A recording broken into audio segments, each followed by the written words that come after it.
Kerangka ini amat penting bagi memastikan bahasa Melayu bersifat saintifik dan tekal, serta menjadi rujukan utama dunia, dan kelak kita mensasarkan agar bahasa Melayu akan menjadi satu bahasa rasmi di PBB.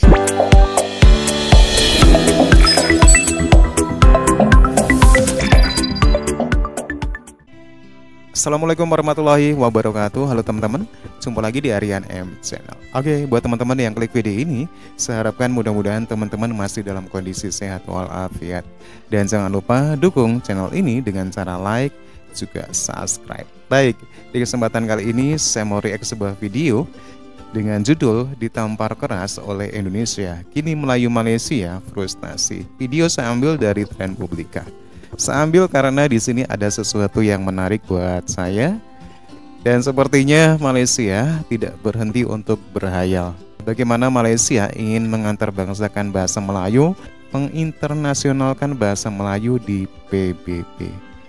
Oke, seperti apa videonya? Sebelum nanti kita berkomentar, kita akan lihat dulu. Hai guys, jumpa lagi. Kali ini kita masih membahas bahasa Melayu Malaysia.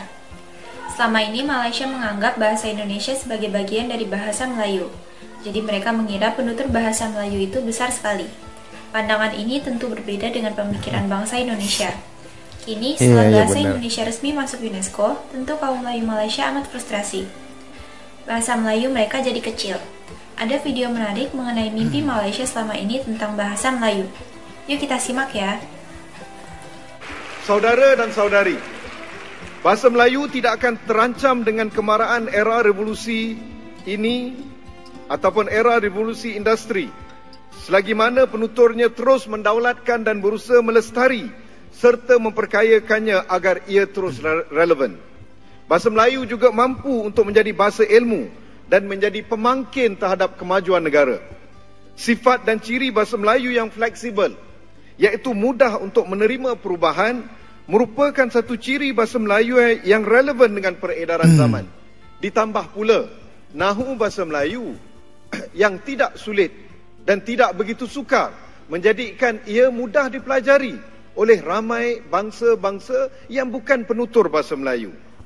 Sifat fleksibel itu merupakan salah satu kekuatan bahasa Melayu untuk berkembang seiring dengan bahasa-bahasa lain di dunia dalam mengharungi gelombang revolusi perindustrian keempat. Kerjasama antara pelbagai pihak seperti kementerian-kementerian berkaitan, agensi-agensi seperti Dewan Bahasa dan Pustaka dan Institut Terjemahan Buku Malaysia dan institusi pendidikan tinggi. Ada apa tu? Ada apa? Oh, ada gambar. Okey. Okey. Bukan selalu masuk TV.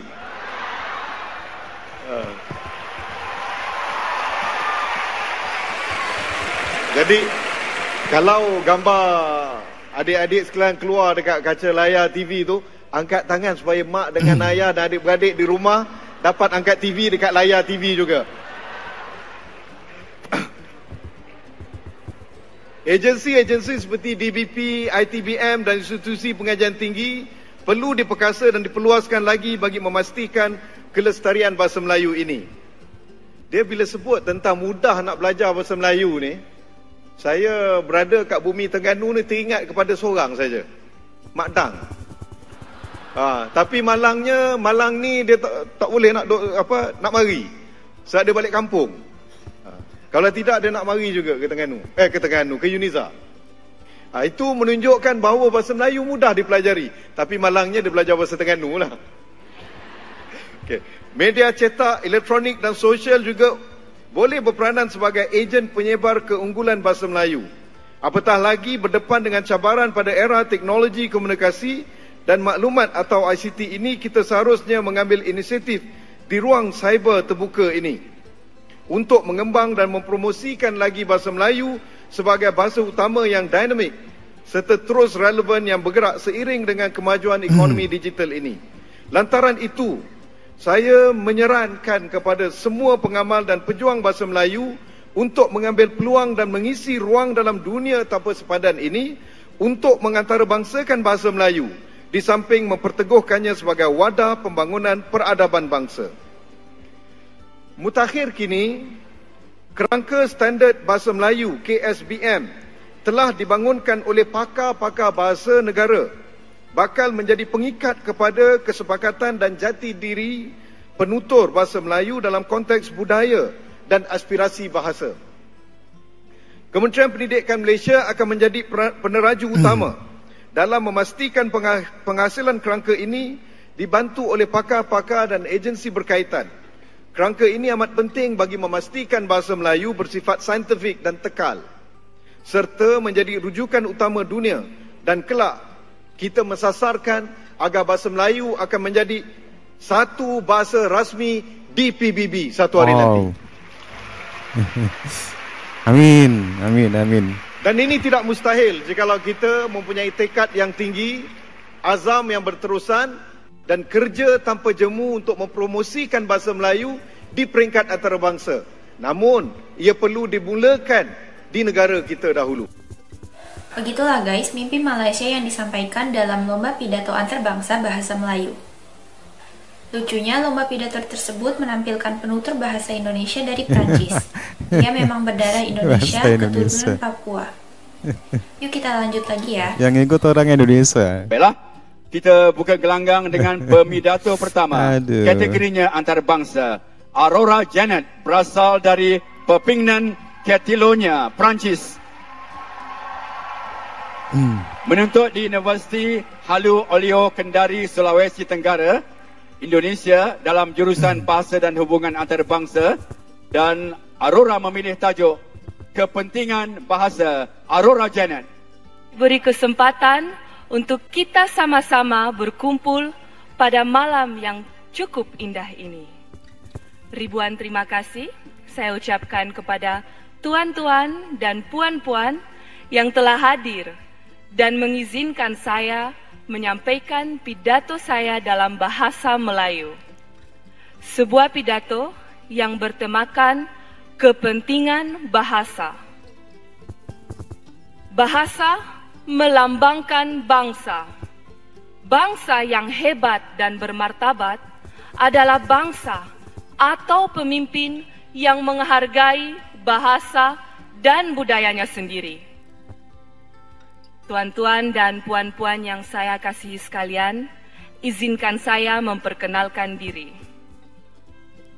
Pada suatu masa dulu, yang sebenarnya cuma beberapa puluh tahun lalu, ada seorang jejaka berasal dari Prancis telah merantau untuk bekerja di Papua, sebuah wilayah di Indonesia Timur. Di sana, dia telah mengenali seorang wanita cantik, lalu menikahinya. Dan mereka dikurniakan seorang anak perempuan.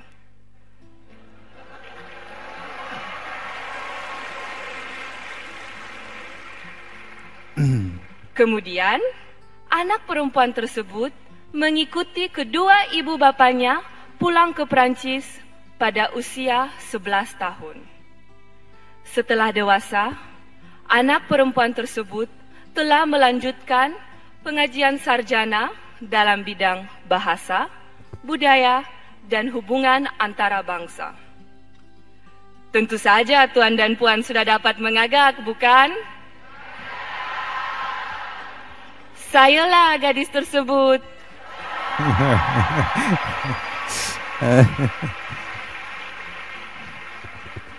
Mungkin sekarang Anda tertanya-tanya, adakah saya di sini untuk berbicara tentang diri saya atau kepentingan bahasa?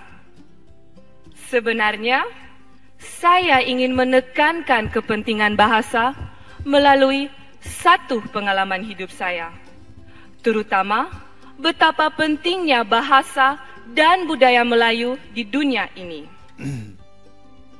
Masih lagi saya ingat, sewaktu saya berada di sekolah menengah, seorang guru berkata, "Oh, kamu sekarang boleh bertutur sedikit bahasa Melayu. Tetapi apakah gunanya? Ia tidak akan dapat membantu kamu pada masa hadapan. Pada saat itu, saya seharusnya menjawab, "Puan, ada lebih dari 260 juta penutur bahasa Melayu di seluruh dunia, terutama di Asia Tenggara. Sedangkan mereka yang berbahasa Perancis hanya sekitar 200 juta orang sahaja. Wilayah Asia Tenggara adalah salah satu wilayah yang paling dinamik di dunia dan masih dinamik sehingga sekarang. Saya tergolong dalam kalangan mereka yang boleh bertutur dalam bahasa Melayu dan bahasa Perancis." Oke teman-teman ya, demikian sebuah video yang menarik di mana dengan melihat video ini Malaysia seolah-olah tidak pernah berhenti untuk berhayal. Bagaimana Malaysia mau mengantarbangsahkan bahasa Melayu sementara kondisi bahasa Melayu di sana penuh dengan permasalahan. Sampai sekarang pun masih terus diperbincangkan. Kita tahu bagaimana permasalahan bahasa di Malaysia.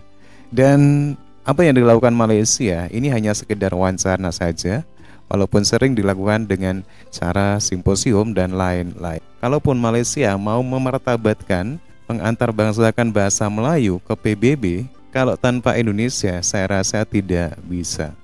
Kenapa? Karena kita tahu Indonesia adalah penutur terbanyak bahasa Indonesia. Kita tahu juga kalau Malaysia selalu mengeklaim bahasa Indonesia itu bahasa Melayu yang mungkin masih sama seperti bahasa akarnya. Inilah yang selalu diklaim Malaysia dan selalu memasukkan penutur bahasa Indonesia ke dalam bahasa Melayu. Tanpa Indonesia, Malaysia walaupun ngomong mau mengangkat bahasa, mau mengantarbangsahkan bahasa ke PBB, serasa tidak bisa. Justru Indonesia yang sudah punya cita-cita dari dulu ingin menginternasionalkan bahasa Indonesia ke PBB, tapi alhamdulillah sebelum ke sana tentunya bahasa Indonesia sudah berhasil menjadi bahasa resmi di UNESCO. Oke teman-teman, demikian khayalan Malaysia yang tak henti-hentinya ingin mengantarbangsahkan bahasa Melayu ke PBB, sementara semua itu hanya wacana saja. Menurut teman-teman gimana? Silakan teman-teman bisa berkomentar. Terima kasih dan wassalamualaikum warahmatullahi wabarakatuh.